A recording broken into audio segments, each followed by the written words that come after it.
Hi, I'm Noah Bombard, and here's what's happening in the ET Newsroom Monday, April 26. Well, we're continuing to follow up that story today on that early Saturday morning brawl that happened on Planet Rio in Lawrence. Now, this is the club where allegedly about 600 people had showed up to this event that was supposed to be a birthday bash for an Eduardo Carlos. Now, police are saying they're not even sure that this Eduardo Carlos exists.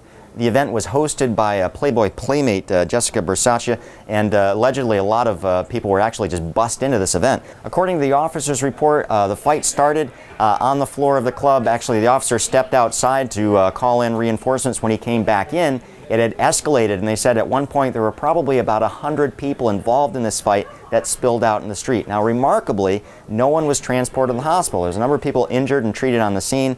A police officer fractured his finger. However, there were no hospital transports as a result of this fight. Now, the 14 people who were arrested are being arraigned in court today. We're actually on the scene. We should have something up later on today regarding that.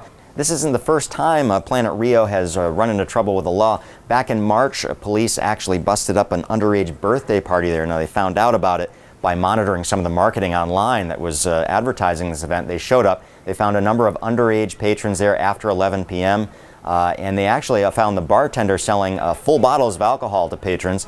The officer approached the bartender, told him that that was illegal. The bartender, according to the report, said okay, and then continued to sell the bottles of alcohol to the patrons. The story we're working on for today actually looks at the bigger problem of these clubs in the city of Lawrence, how much of an issue they create with safety, and also looking at whether or not an additional police presence is needed. Some folks have said that more cops are needed in order to police these types of events. Now, Chief Romero has actually responded saying that that is not necessary. He says what's necessary is for these establishments actually to take on some responsibility to make sure that the events they're running are safe and are legal. So we're continuing to run down leads for this story today. We should have something up a little later on today after the arraignment, and you can look for a full story on this tomorrow. Just a reminder that all this coverage and a lot more can be found at Eagle-Tribune.com right now.